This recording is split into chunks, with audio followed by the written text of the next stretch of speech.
Classroom management issues hardly ever happen at the start of the semester. They only occur after a couple of weeks or months, and you don't know exactly where you have lost your grip on the class, but before you know it, they are out of control, difficult, and noisy. It's kind of like quicksand. First you start your classes and everything is normal. Then after a few lessons there is perhaps one type of misbehavior. You're surprised but write it off as a singular incident. Then another. You think you've dealt with it, but over the next few times you see them, your class is steadily getting more noisy. More students are talking back at you and students are ignoring you more and more. What happened to that nice class you had at the start to turn them into this nightmare? This video is for teachers who feel like they've lost complete or partial control of their classes. Teaching when there is chaos around you is one of the worst feelings as a teacher. You feel overwhelmed and powerless. You've tried everything. Googled classroom management techniques,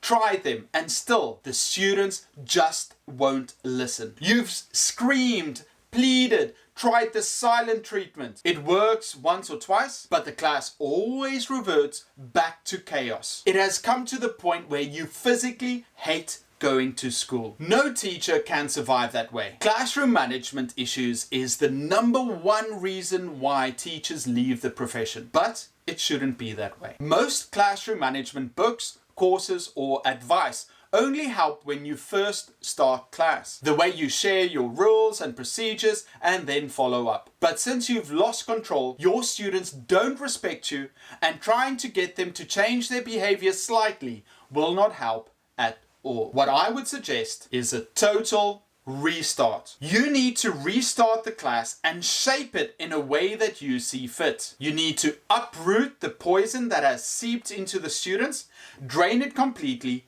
and begin afresh. Whatever weeds are stuck in the system, you need to pluck them out. This won't be easy. In fact, it may be the hardest thing that you'll ever do. But if you manage it, even just the attempt will sculpt you into a better teacher, a stronger leader, and a more capable human being. If you fail to confront this horrible class now, you will have given up. Stop fearing those kids. Stop crying the night before because you dread going to class. Fight. Confront them. Change them because they need to be changed. This isn't you against a class of difficult students. This is you against an evil force that has invaded your classroom. As a teacher, it is your duty to save these kids from themselves. Be brave. You need to face all these problems and sort out the troublemakers trying to bring them into class. That is your mindset. You are not a teacher anymore. You are a warrior fighting for these kids and their education. No more pity parties. No more, I wish the kids would listen. Grab the class by the throat, figuratively of course, and guide them to the way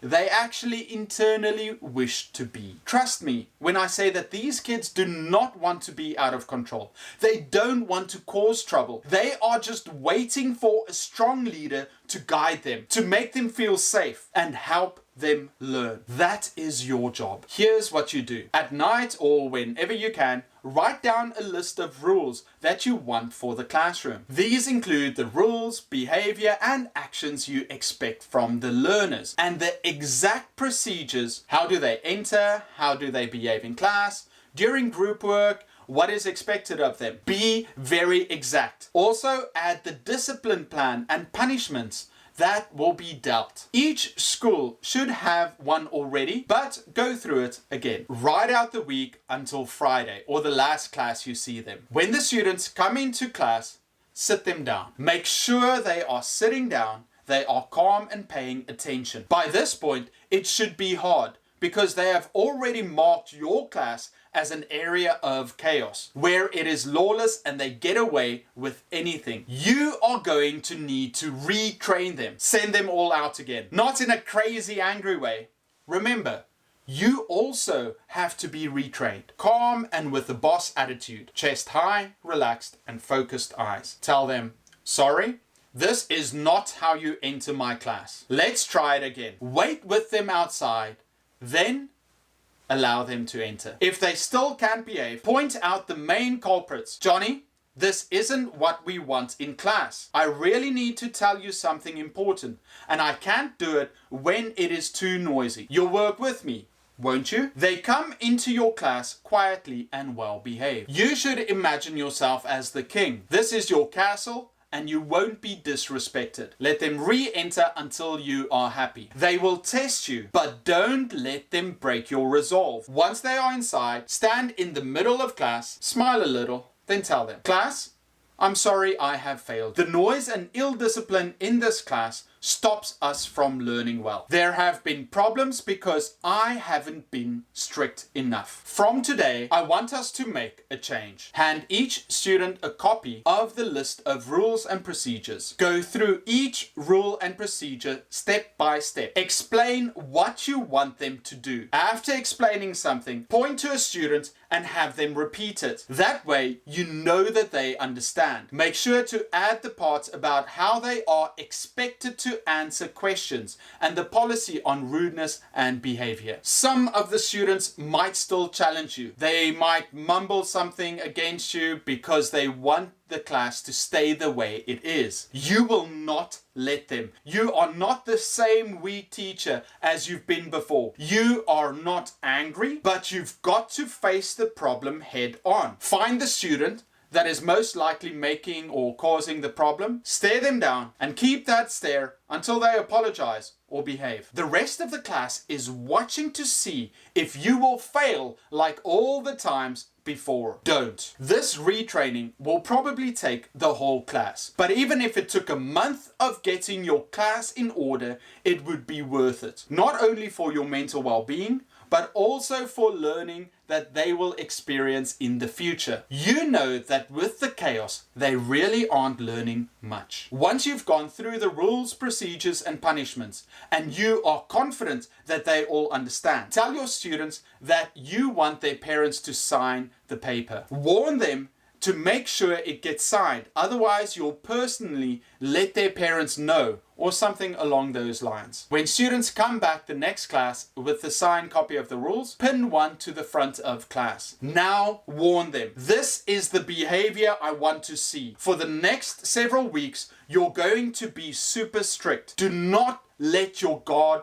fall. At the start of every class, make sure they enter in a quiet way that you prefer. Do not let them disrespect you. When students enter, spend the first couple of minutes asking them personal questions to get to know them. After that, give them a lecture on how important it is to be well behaved and working hard in class. During these lectures, make direct eye contact with the known troublemakers and keep eye contact until they look away. It is up to you to learn how to dominate these kids. That is what they are. Children. And until you are sure that you are the supreme boss in there, they will try and find chinks in your armor. So become a strict, impenetrable wall. You have failed before, so now you have to be extra strict.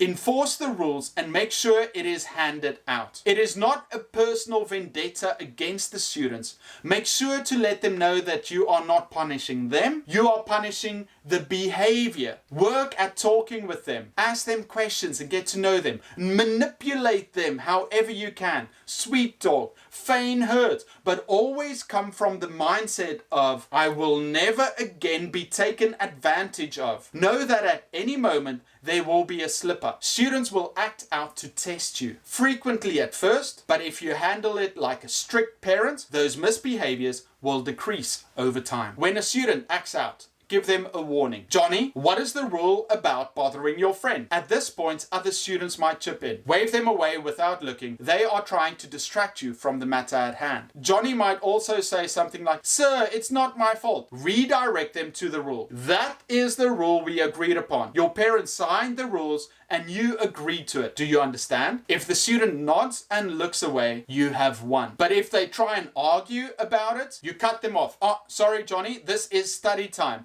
Come and see me after class and we can discuss it." Do not give students a platform to perform on. Cut them off from their source of validation in the class. Your aim is to keep the students on task for as long as possible. It won't be easy, but the more victories you stack up, the more you overcome these obstacles, they will submit and you will become a stronger teacher. Unless you are the authority in class, students won't respect you and their learning will be compromised.